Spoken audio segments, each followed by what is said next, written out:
الله تعالى وبركاته كلنا يداوشها بوني ذي لهانتين هل كان نقدر هنسان داوديال وشانل كفرتون لك أوفيشال سو هذا إن سيدان كيبل نقعد نداوديا شينا إن وحامر كستان ودني دبها عبين أما عسيرين استوديها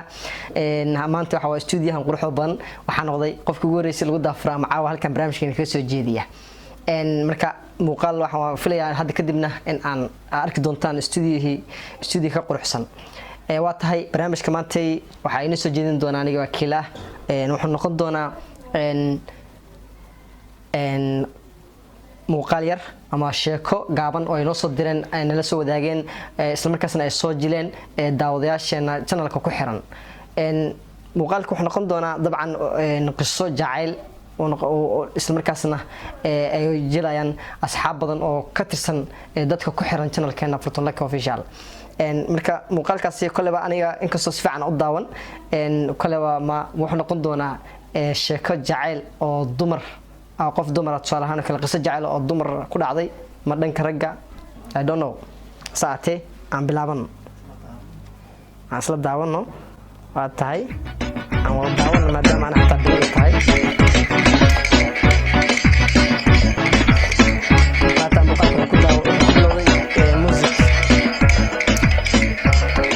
wax walba waxa ay ku qurux badan yihiin in looga wada tashado sida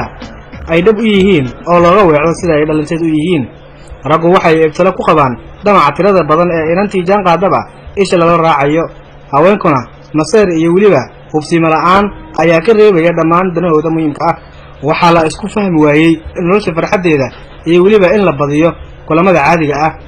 waxaa dhacday in midba midka kale uu uga marmarsiyoodo xilligii la kulmi lahaa kolkaas oo ay soo xaadirtay kalsooni daradii ugu weyneed ee adeeg soo dhex gashay lamaanahaasi ragga asxaabtana jilayaan meesha ku qatay tuulin fahmay saatee waan si soconaya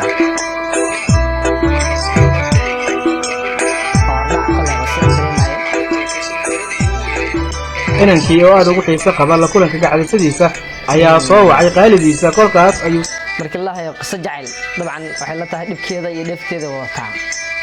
laakiin asxaabtan koleba bal aan ku sii daadagno qaabkan u soo jireen koleba qisada maqal waaye in naxariis leh ugu yiri sharafay maanta aad ayaan u xiisaynayaa la kulankaaga maxaa yeelay waxaan jeclahay inaan muuqaaga daawado waqti walba bal ila dhageysta hadalka qaladsan ee lamaantiisu ku tiri tolo maxaa dhiiri doonaan xaslahaaba waxa waaye wax dhii doontaa diyaar waaye maanta asraacna baby beerta nabadda ama daar salaam asla aadna bal maxay dhahdaa bal jawaab maxay siis heede anigu maanta waxaan aadayaa xeebta liido jaanis uma hayo in aan ku imaado oo aan is aragno xataa haddii aad i raaci lahayd waxaa ii raacaya aboowe iyo aabe marka iga raali noqo xabadan been badana aabe iyo aboowe oo xeebta liido ku raacaya taas waxa waaye koleba marsiitii u dambeysay waaye koleba waxaan maleyna qof kale loo wadaa arrinkaas saas leeyahay bal aan sii daawado waa hadal aan waxba jawaab aan loo haynin laakiin abaan ayaa hore u yiri jawaab loo hayo dabcan runtuu ka hadlay wuxuu dhahay hadalkaas waa hadal aan loo haynin jawaab maadaama la dhahay aabe iyo walaal ay raacaya waxa waaye wax laga bixin kara ma jiraan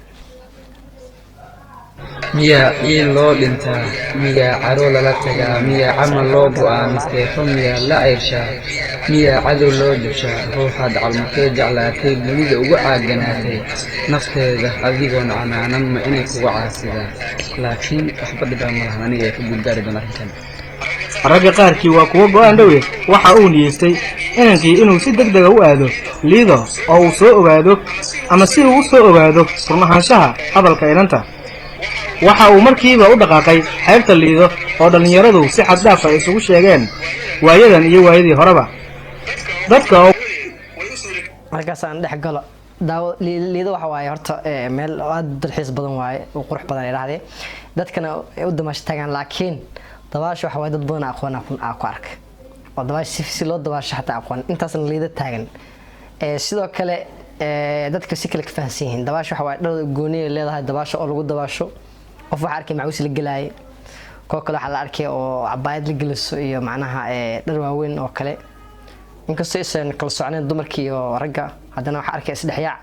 ragga dumarkii saddex joogaan marka dabcan dadweynaha waxa waaye qaar dadka qaar waxay u fahansiin saas horumar u fahansiin neemay oo ku soconayna si sahlan u arko hayeeshee waqti gaabsi ah ayuu arkay ayada oo la socotay wiilal kama uusan waaline waxa uu u kurgalay waxa uu yahay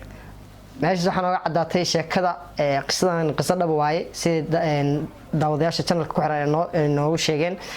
meesha waxa ka cadaatay dabcan aabe iyo hooyo inay ahayd fake meesha wiil kale shukaansanayay ay wadatay gabadha isla markaasna ay leedo ku balansanaayeen sidoo kale waxaan ogaanaynaa qisadan inay tahay mid ku socoto dhanka cagalashan gabdhaha maadaama ay wiilal badan yihiin isla markaasna wiilal badan isla wadaan qisada marka qaybta kuwaad intaas ka dhansanay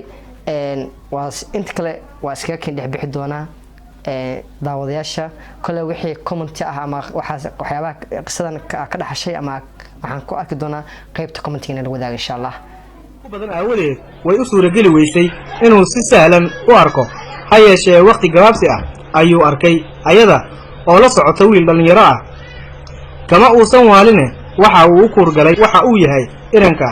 ay la socoto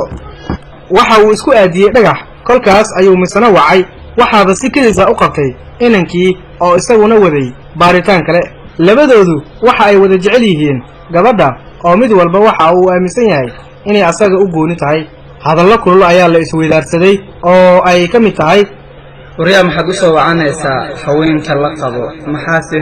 ku daba dhigay gacalisadayda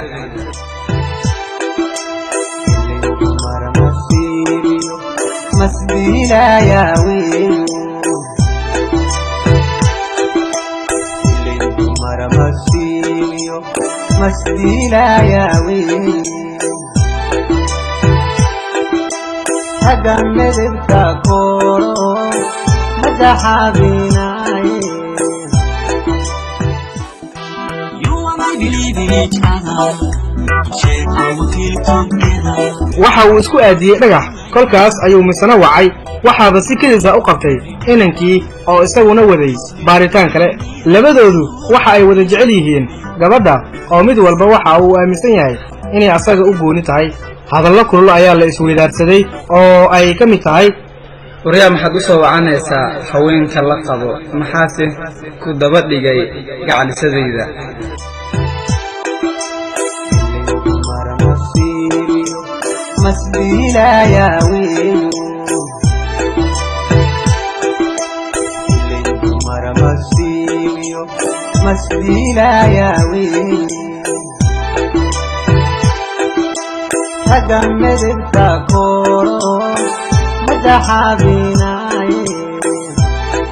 inankii waxaa u caddaatay inuusan walaalkeed ahayn ninka la socda waxba ismuusan kululayne waxa uu wacay gabadh ay bari wax wada baran jireen oo deganayd nawaaxiga liido waa gabarh uu ku kalsoon yahay inay u imaanayso oo aysan ka diidaynin codsigiisa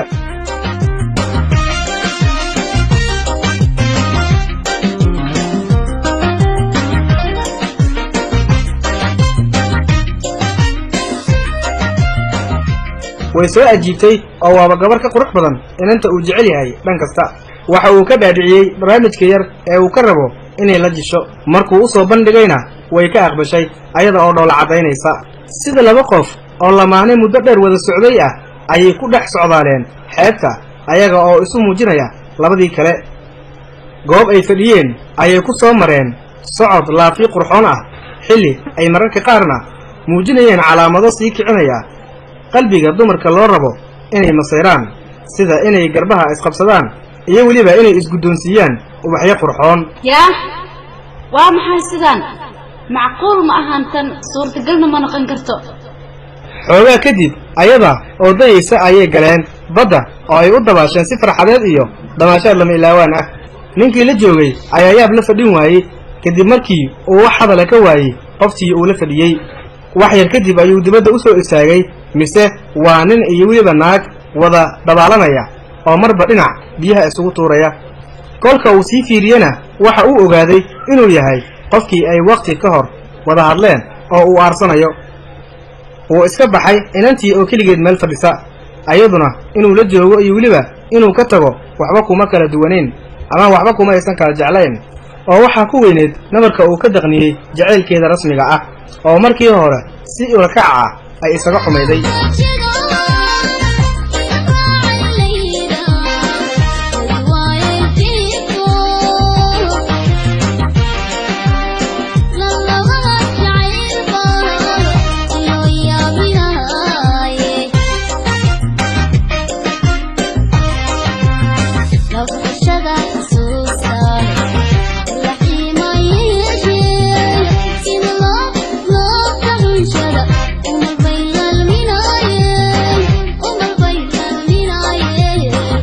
daqiiqada kadib ayuu soo baxay asaga oo ku qanacsan sida sahlan ee uu uga aarsaday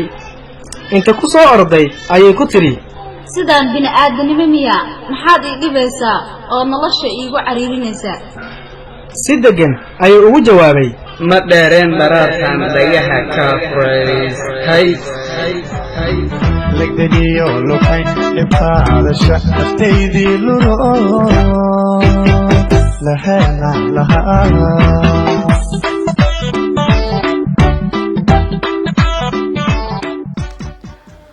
waa tahay waa filaya qisada jacaylka isla markaasna noo soo diyaariyeen asxaabta ku xiran channelka Fortune Lucky inaad ka wada hesheen isla markaasna muuqaalkaas aad ka wada hesheen barnaamijka intuu soconaya waxaan halkan ka soo jeedinay anigoo Akiilah tan iyo kulanti dambe asxaabta waxaan leeyahay sidaas iyo nabadgelyo